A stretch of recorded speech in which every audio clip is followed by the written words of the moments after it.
Hello everyone. आज हम NCERT सार संग्रह मॉडर्न हिस्ट्री आधुनिक भारत का इतिहास के बारे में पढ़ेंगे।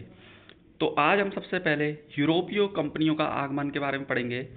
तो यहाँ पर हमें दिया गया है व्यापार हेतु समुद्री मार्ग से भारत आने वाले प्रथम यूरोपीय कौन थे? पुर्तगाली। यूरोप से भारत आने के लिए समुद्री मार्ग की खोज किसके द्वारा की गई थी? Vasco D gamma. भारत का आगमन कब किया था इन्होंने? 17 मई 1498। कालीकट बंदरगाह के तट पर किसने वास्को डी गामा का स्वागत किया? जमोरिन स्थानीय शासक थे वहाँ के। पुर्तगाली ने भारत में सर्वप्रथम अपनी व्यापारिक कोठी फैक्ट्री कहाँ स्थापित की? कोचिन। पुर्तगाली उपनिवेश प्रथम वायसराय भारत में कौन नियुक्त हुआ था? तो फ्रांसिस्को दा अल्मीडा 1505 में। इसके बाद हम आगे देखते हैं तो इसमें बताया गया है भारत के तंबाकू की कृषि एवं प्रिंटिंग प्रेस को प्रारंभ करने का श्रेय पुर्तगालियों को दिया जाता है। भारत में प्रथम प्रिंटिंग प्रेस की स्थापना वर्ष 1556 में गोवा में की गई थी। हिंद महासागर में व्यापार को नियंत्रित करने के लिए शांत या नीले जल की नीति ब्लू वाटर पॉलिसी किसने लागू की थी? फ्रांसिस्को दा अल्मीडा ने। इसके बाद हम आगे देखते हैं तो आगे इधर देखते हैं हम सबसे पहले विभिन्न देशों के खोजकर्ताओं के नाम दे रखे हैं। वास्को डी गामा ने भारत आने वाले रास्ते की खोज करी थी। कोलंबस ने अमेरिका की। कैप्टन जेम्स कुक ने ऑस्ट्रेलिया की। तस्मान ने तस्मानिया एवं न्यूजीलैंड की। बार्थोलोम्यू डियाज ने केप ऑफ गुड होप की। भारत में पुर्तगाली शक्ति का वास्तविक संस्थापक किसे माना जाता है? तो अल्बुकर्क को। किस वायसराय के काल में गोवा को पुर्तगालियों का औपचारिक मुख्यालय बनाया गया? नीनो डी कूना। पुर्तगालियों ने हिंद महासागर के क्षेत्र में व्यापार पर नियंत्रण स्थापित करने के लिए कोर्ट्स अरमेडा काफिला पद्धति प्रारंभ की थी। पुर्तगालियों के पश्चात भारत में व्यापार करने आए डच कहाँ के निवासी थे? हॉलैंड वर्तमान नीदरलैंड। इसके बाद भारत में विदेशी कंपनियों का आगमन। कंपनियों के नाम दे रखे हैं। पुर्तगाली ईस्ट इंडिया कंपनी स्टातो दा इंडिया पुर्तगाल 1498 में। कोचिन में अंग्रेजी East India company the governor and company of merchants of London trade into the East Indies Britain की कंपनी थी। 1600 में इसकी स्थापना हुई सूरत में। United East India company of Netherland ये हॉलैंड देश की थी। 1602 में इसकी स्थापना हुई मछलीपट्टनम में। Danish east India company Denmark की थी।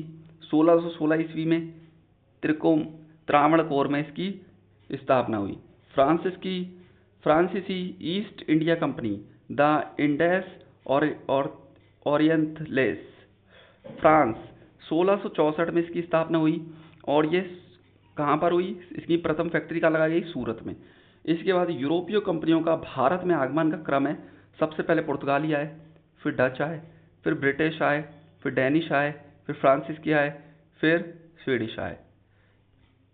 इसे शॉर्ट में समझने के लिए हम लिख सकते हैं PDBFS। P का मतलब है पुर्तगाली, P का मतलब पुर्तगाली, D का मतलब हो गया डच, B का मतलब हो गया ब्रिटिश, इस D का मतलब हो गया डेनिश, F का मतलब हो गया फ्रांस और S का मतलब हो गया स्वीडिश। अब देखते हैं हम इसके आगे। यूरोपीय शक्तियों में भारत में पुर्तगाली कंपनी ने सर्वप्रथम 1498 में प्रवेश किया तथा भारत से सबसे अंत में 1968 में यही गई। यानी कि सबसे पहले आए भी पुर्तगाली थे और सबसे लास्ट में भी कौन गए? पुर्तगाली। कब गए? 1961 में। और 1961 में ही गोवा को आज़ादी मिली थी। इसके बाद हम देखते हैं नेक्स्ट पेज नेक्स्ट पेज में हमें बताया गया है किस यूरोपीय शक्ति द्वारा भारत से मसालों के निर्यात के स्थान पर कपड़ों के निर्यात को प्राथमिकता दी गई? डचों द्वारा। भारत के साथ व्यापार के लिए सर्वप्रथम संयुक्त पूंजी कंपनी किसने आरंभ की? डचों ने। वर्ष 1759 में बेदरा का युद्ध किन दो यूरोपीय शक्तियों के मध्य लड़ा गया? तो डच एवं अंग्रेज। लंदन में ब्रिटिश ईस्ट इंडिया कंपनी के गठन के समय भारत का सम्राट कौन था? अकबर। ब्रिटिश सम्राट जेम्स प्रथम का दूत बनकर भारत में व्यापारिक कूटी स्थापित करने के उद्देश्य से जहांगीर के दरबार में आने वाला ब्रिटिश नागरिक कौन था? Captain Hawkins. वर्ष 1608। ब्रिटिश ईस्ट इंडिया कंपनी द्वारा भारत में सर्वप्रथम अस्थायी कारखाना मुसलीपट्टनम 1611 में तथा प्रथम स्थायी कारखाना सूरत 1613 में स्थापित किया गया था। ईस्ट इंडिया कंपनी के किस अंग्रेजी गवर्नर को औरंगजेब द्वारा भारत से निष्कासित किया गया? Sir John child. हैमिल्टन द्वारा सफल उपचार किए जाने के कारण किस मुगल बादशाह द्वारा ईस्ट इंडिया कंपनी के लिए वर्ष 1717 में महाअधिकार पत्र जारी किया गया? फारूक शियार। 1661 में इंग्लैंड के राजा चार्ल्स द्वितीय का विवाह पुर्तगाली राजकुमारी कैथरीन के साथ हुआ। इस अवसर पर पुर्तगालियों ने चार्ल्स द्वितीय को दहेज के रूप में बम्बई द्वीप प्रदान किया। 1668 ईस्वी में चार्ल्स द्वितीय ने 10 पाउंड वार्षिक किराया लेकर बम्बई ईस्ट इंडिया कंपनी को दे दिया।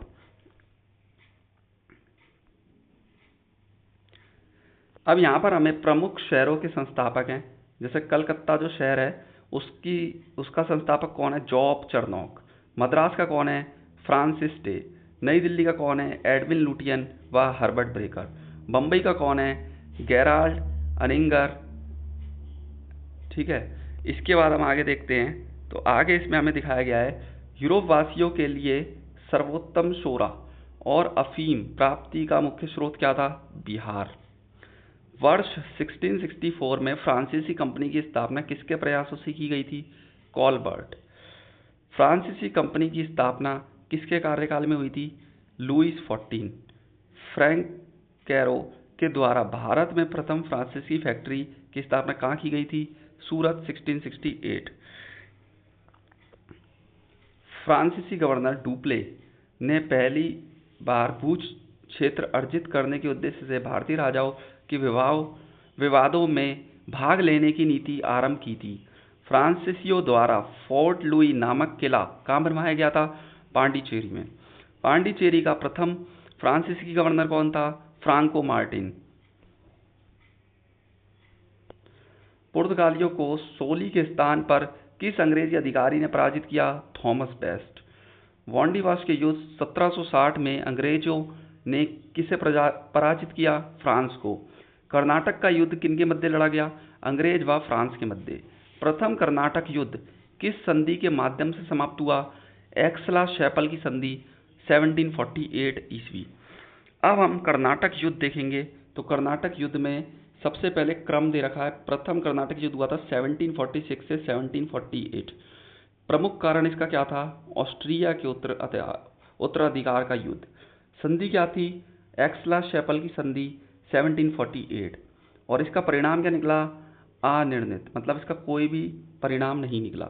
दूसरा हुआ था 1751 से 1755, कर्नाटक के उत्तराधिकार का युद्ध, और इसमें पांडिचेरी की संधि हुई 1755 में। ब्रिटेन मजबूत स्थिति में इसमें दिखाई दिया। तीसरे वाले युद्ध में 1758 से 1763, इसे सप्तवर्षीय युद्ध के नाम से भी जाना जाता है। और इसमें क्या हुआ? पेरिस की संधि हुई 1763 में, और फ्रांस की क्या हुई? पराजय हो गई। इसमें फ्रांस क्या हो गया? हार गया।